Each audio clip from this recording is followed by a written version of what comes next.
What's up guys, Chef Luchador here once again with another video, and on this video we are going to be talking about the Victorinox knives that I have. I was talking to you on the other video about with my knife roll about the budget friendly knives that you should have. And to begin with, it's the 8-inch. It's this little paring knife right here, you know, small, simple. It's about a 3.5-inch blade. It's about 7.5 inches overall. It's a good knife. You can see the little Victorinox logo. I believe that's the old logo they have, and it's all scratched up because I do sharpen them a certain way. I don't really care about the polish on them, because if I really want to polish this, I'll just sand it down with like some 2000 all the way to 10,000 grit, so the scratching doesn't bother me. What I do like is I like to knock off that bevel, and I create my own bevel. I make it even sharper. So, but for a paring knife, incredible paring knife, especially for the price that I got it. I don't believe they sell them for that price no more. I think I got this one for like $6, but it was about 3 or 4 years ago before all these prices started going up. This one is the utility knife. This one overall is about 10 inches with a 4.5 inch blade, and the blade is kind of like a little serrated blade. As you can see, the Victorinox logo. I believe these are the new logos, and then these are the kitchen culinary, because they have the NSF. And good knife. This is a good knife. I love using this knife when I'm slicing tomatoes, especially when I'm slicing tomatoes and bell peppers and stuff, like, especially when I get in that core with the bell peppers. I even like using this one. I just slice the sides off of my bell peppers, put this in the middle, and just roll it through. This one I like garnishing like strawberries and stuff like that. This one is more for bigger vegetables, like my tomatoes, my even just trimming leaf lettuce real quick and stuff like that. Shaving parsley, just simple stuff.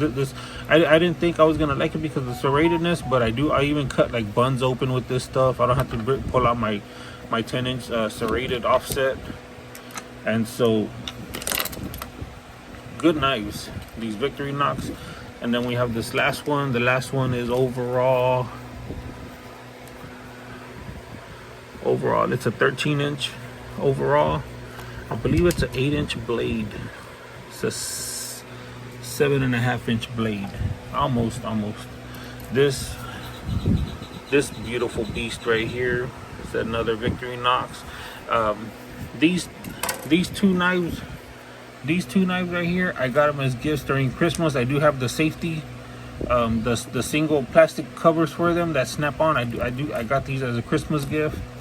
And I got this one as a Christmas. I bought myself this one when I was around the restaurant supply store. But this knife, guys, beautiful knife, man. I do everything. I do everything with this knife. I can't speak more better about a knife that I've had. This knife has performed for me very well in the kitchen, and I'm in the kitchen every day, and with these 3 knives I can get pretty much everything done. Yeah, even if I gotta cut meat, I'll use this one to cut meat. And a lot of people are gonna say, well, that's gonna do it. Well, I actually have a big old grindstone. Let me see if I can grab it. So I actually got a big old stone. I need to clean it, you know, but hey, these are some beautiful knives. They're thin. They're not as clunky as those like those knives that you get from the big supply stores. You know, like thin knives. They're not heavy, especially if you're gonna be chopping all day. For a prep cook, these are your knives right here. Budget friendly, under $100, way under $100. These 3. They even have one of these that's a straight edge. And then they have the other one that has like that little, on this one it has that little curve and it's like but it's flat though. It has that flat. I'm more into the rocking motion, not the flat motion. I don't know, but I do love this knife. This is one of the best knives that I have. I also have a Latim's knife that my sister got me. I've used that one. I've beaten that one up. But these three knives I would highly recommend that you get yourself if you're gonna be in the kitchen, and they will last you as long as you treat them right.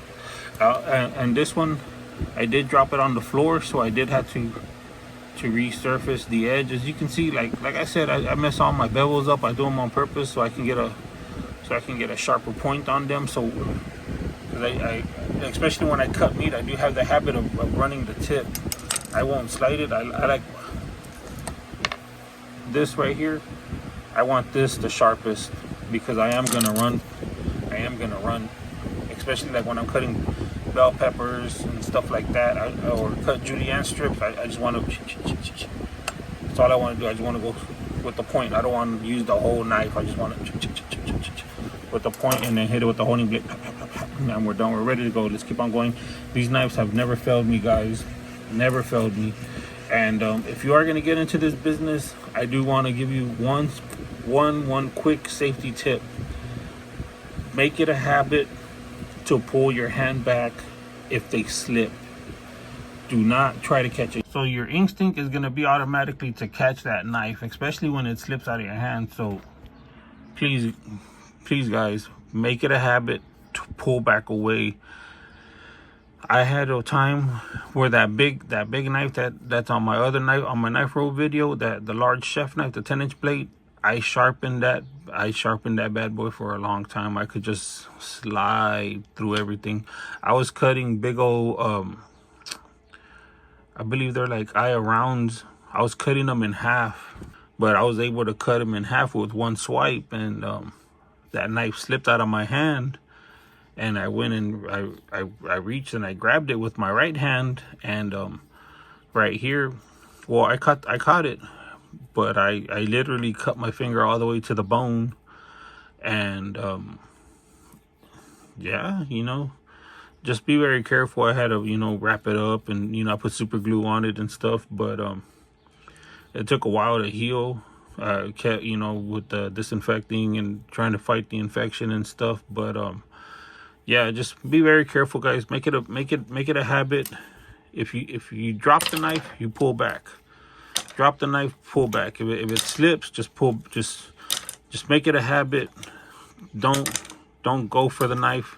Let the knife fall. These are budget friendly knives, guys. If they do get damaged, throw it away.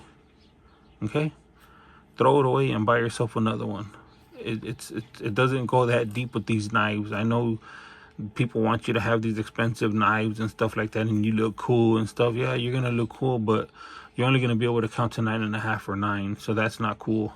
So remember, you want to go home with everything that you came with. So make it a habit to pull back away from these knives. That's all I got to say about these knives, guys. If you are looking for a truly budget-friendly knife set, the Victorinox is the way to go. Especially if you're starting off in this culinary journey. Guys, I would not steer you wrong. Please try these out. Check them out. If you want to get yourself an expensive Japanese knife later on, or even in the beginning, I mean, that's fine, but let somebody grab it and break it, and then you're really gonna be hurt. And these are budget friendly. So like I said, I cannot stop saying these are budget friendly, because they are budget friendly. You could get all three of these and probably one more for less than $100. So I believe this one's 40, this one's about 20, and this one was about 6 when I bought it. It's probably a lot more than that. So it's almost under $100. So once again, guys, remember to like, comment, subscribe. Nobody's told you they love you. Let me be the first one to tell you I love you guys. Thanks for your support, your followings, everything. All that means something to me. I know I've been slacking, but I've just been working a lot, man. I go in at 4:30 in the morning, and I'm trying to climb that ladder over there to become the executive chef and stuff like that and change everything. So my mind is concentrated on my real life and not my social media life right now. So I do hope you understand that. And once again, remember, nobody loves you. I love you. Hit me up. I'm out.